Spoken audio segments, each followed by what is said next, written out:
Welcome to the Biz Easy podcast, where small business is simplified for greater results. Brought to you by Resources and Development. Go to www.resources-development.com for help in taking your business to the next level. And now, help me welcome the host of the Biz Easy podcast, Steve McCrillis. Welcome to the Biz Easy podcast, your resource to help take your business to the next level. Coming to you live, recorded from inside the think tank here at Resources and Development. My name is Steve, your host, as we learn to stay better focused on the things that make you great. Now, I'd like to introduce you to my partner and our resident guru of coaching, our lead business coach, Skip Williams. Hey, thanks, Steve. Hey, did you know that Humpty Dumpty is having trouble having a terrible summer? No, I didn't. Yeah, but I think you'll have a great fall.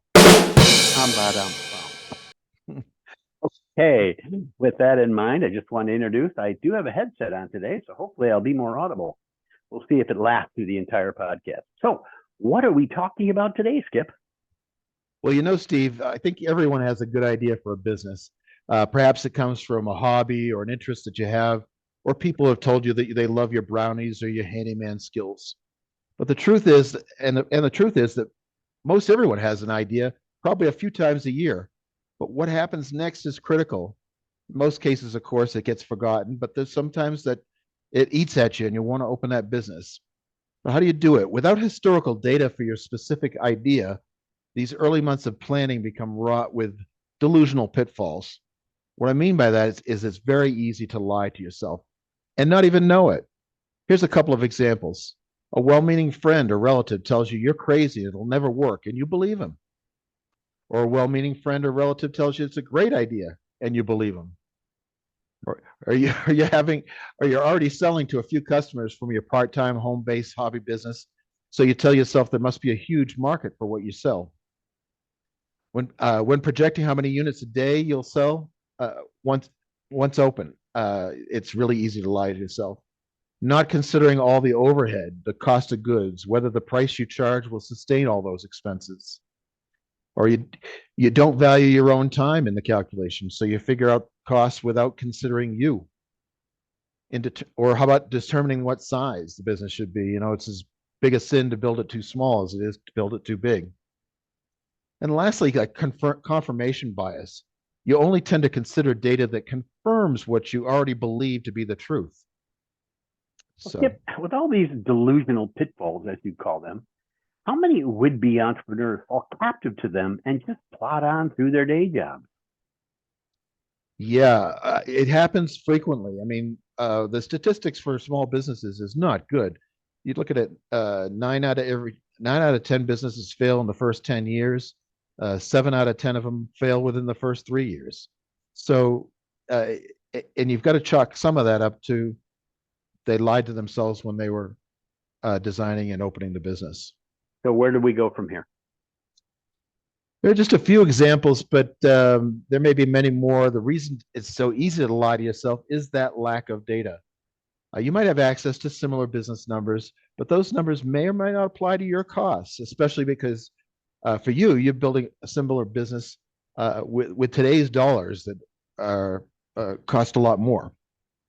So if we don't have sufficient data with which to base decisions on, how do we project what your business will cost to start, cost to run, or how much it will have to sell each day? And I think the answer is doing a feasibility study. When it comes to feasibility, I have a few things to say, as I've been doing them for 30 years. I have a big issue with the way most feasibility is done, so please bear with me and see if my method makes sense. The conventional pro forma approach to feasibility analysis is done in the profit and loss format. Line by line, you enter your monthly fixed expenses. You take a guess at your monthly sales revenue, and then you work your cost of goods expenses as a simple percentage of revenue. And done. That's what most people do. And when I look at these type of projections, I see 20 or 30 lines of data that we likely lied to ourselves when entering, and one line, the revenue, that is purely a swag. Your banker knows this, and therefore, when you're looking for funding, he's going to disbelieve or at least discount everything that you've projected. So you mentioned swag, a term that I've used over and over while trying to discover how so many small businesses came up with their information. Swag standing for scientific wild ass guess. Of course, that's what I put it. You put scientific. No, you put silly wild ass guess. Nevertheless, but if you're just a budding entrepreneur, how do you go from you don't know what you don't know to just knowing that there is some things that you don't know?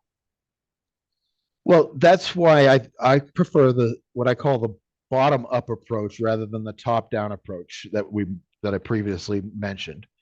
Okay. And when we look at the construction costs on a square foot basis, when we look at sales as units instead of dollars, when we look at labor as quantity of hours and commissions on those dollars, we determine how much labor and supplies will go into each unit sold.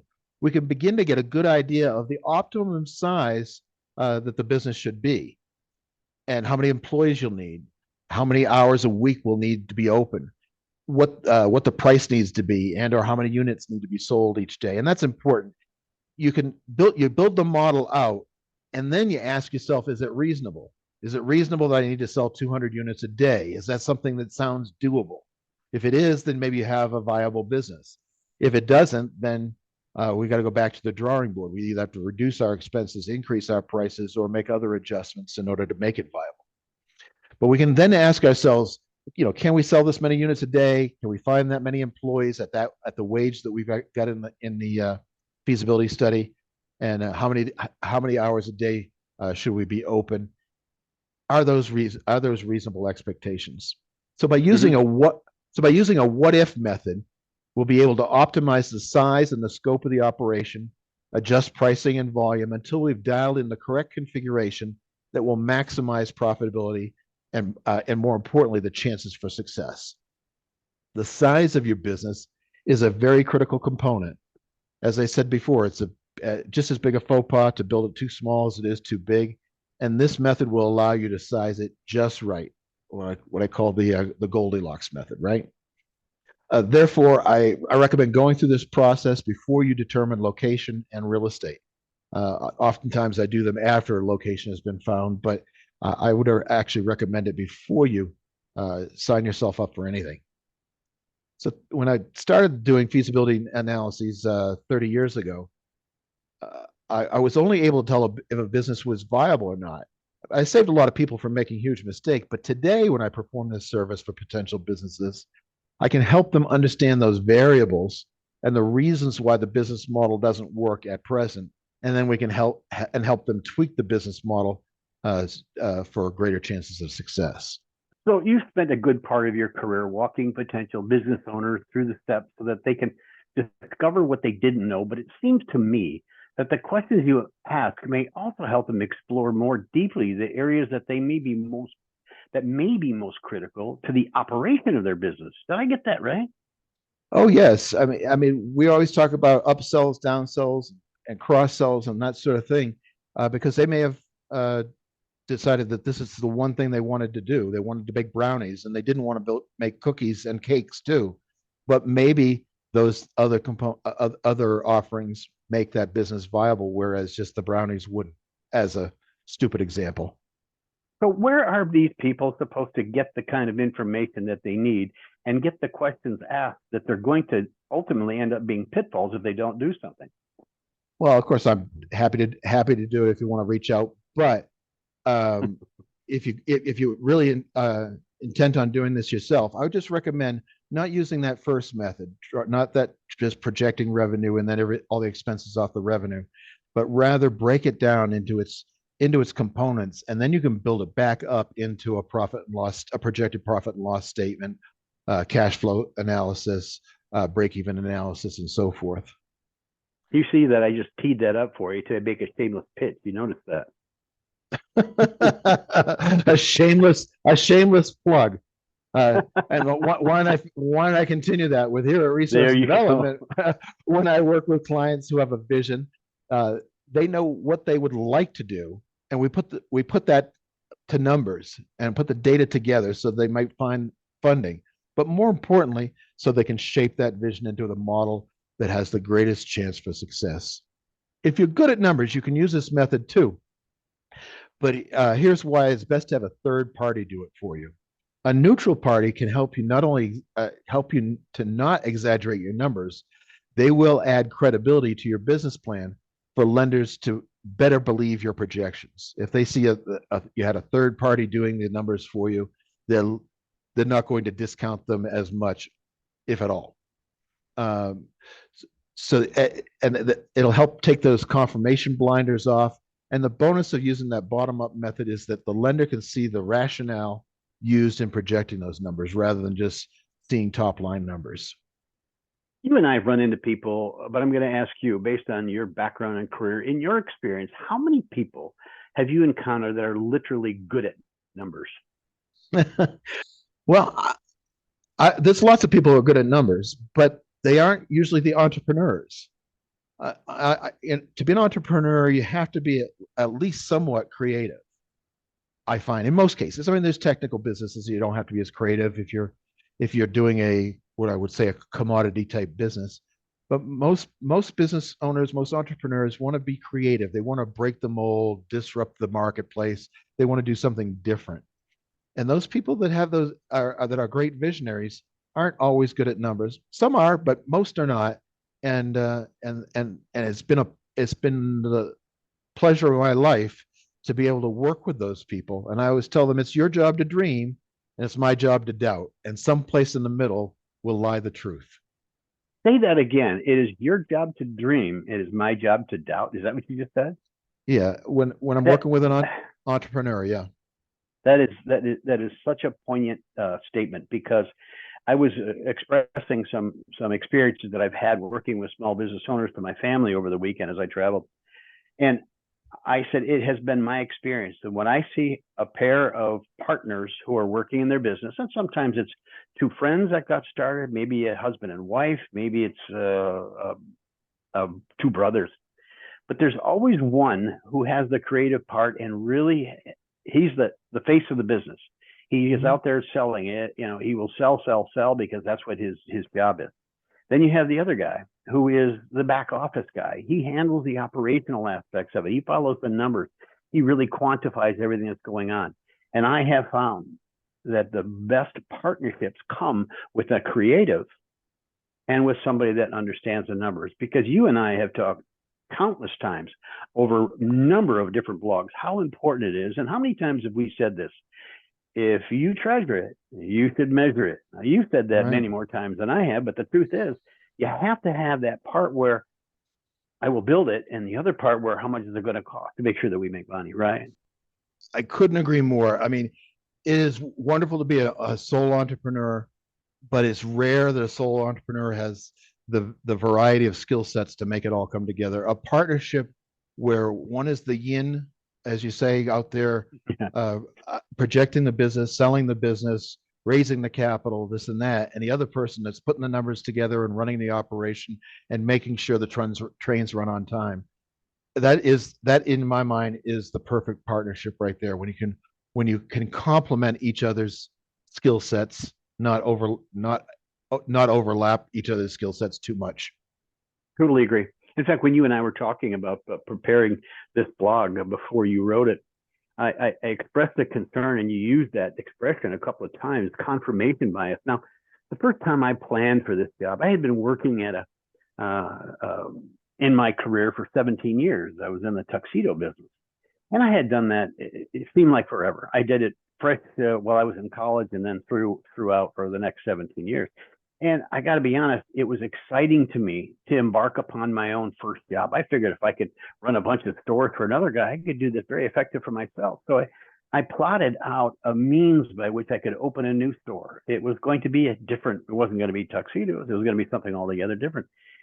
But as I was planning it in a new location, in a new city, in a new state, and I was going to be doing it all myself, what I discovered was I did everything to prove that it was going to work. Right. That third party objectivity that you talked about is so essential. Somebody has to say, but what if? And nobody said that to me, because I had that whole thing prepared, and I used every document I could to prove that it was going to be effective.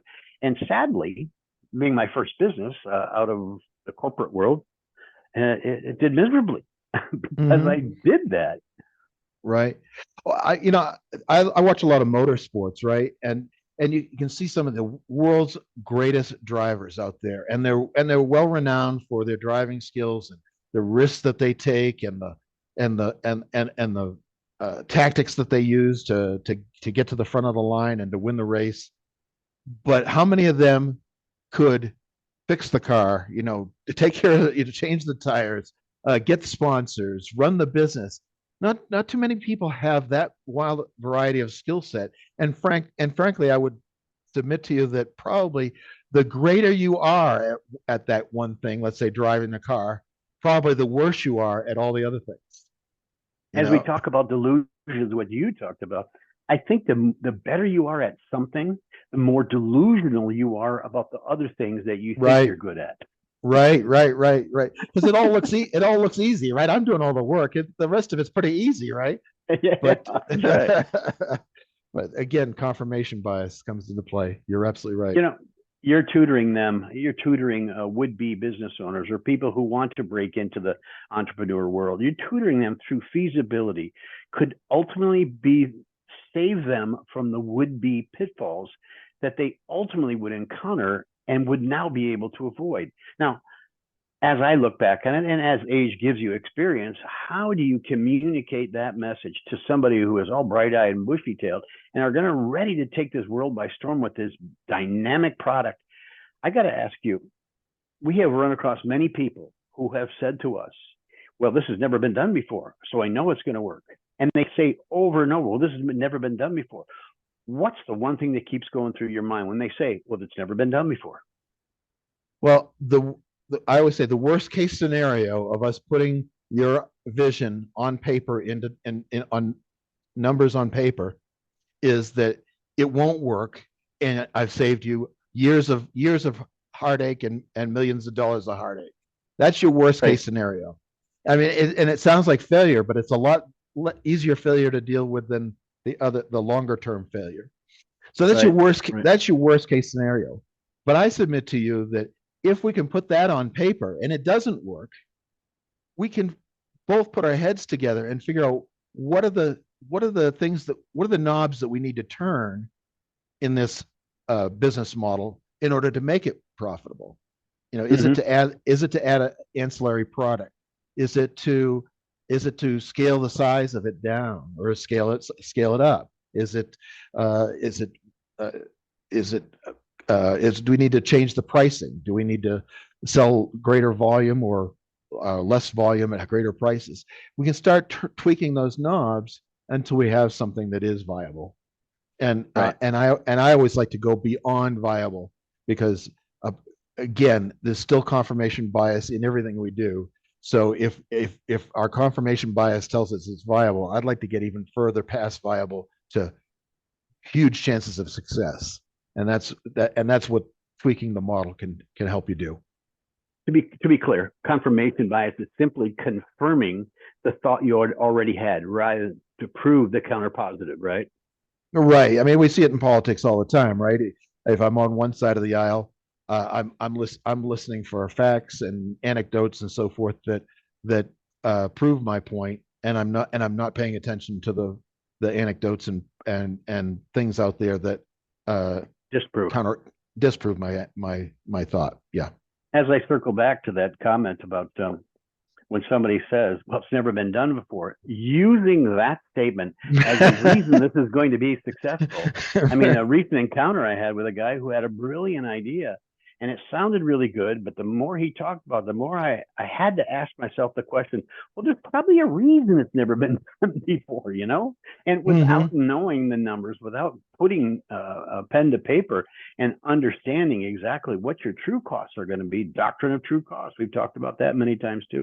Without knowing that stuff, you're setting yourself up for, in the worst case scenario, great deal of failure. Especially, and you pointed this out in your statements, that if you're looking to secure investing, whether it be from a private investor, a venture capital, or a bank, in any case, you have to put your best foot forward. You have to think through all the possibilities because they see them all the time. And they know, and they use an algorithm in most cases to see if it's going to work. So you've got to put a proven theory to paper to make sure that what they want is their money back. Yes, they want you to succeed. I get all that, but they want their money back, and they're going to charge you interest as a result, right? That's right. That's the business there. That's the business you're in. And I think you always want to put your best foot forward. And to that point, you don't want to put the lowest, most conservative numbers in your projections for the bank, maybe. But before you do the version you're going to do for the bank, we want to put the worst case scenario into the model for you and I to be looking at to see if it's going to be viable or not. And then we can butter it up a little bit for the bank if we need to, but we don't want to go too far. And the really only reason to butter it up is because they are inclined to discount whatever that prospective business owner says from the get-go. Well, they are going to soften it a little bit just to see its viability. I definitely agree with that. We're about time. Skip, what conclusionary thoughts do you have? Is that a word, by the way, conclusionary? Let's say it is. All right. Well, just put pen to paper for any idea, map it all out, put the numbers together, get a third party to help you if you can. That'll give it more credibility. And in a future podcast, we'll talk about kind of putting that all together in a whole business plan. Sounds good, Skip. I will tell you, if you're really looking to do a proper feasibility with all the questions to be answered and a lot of diligent study to ensure your business can be successful, I'd reach out. And I'd reach out to Skip at resources-development.com. Another shameless plug. Did you like how I just put that right in there? There we go. All right, folks. Thanks for listening. And it's a wrap. Okay, goodbye. It'll come better. Bye.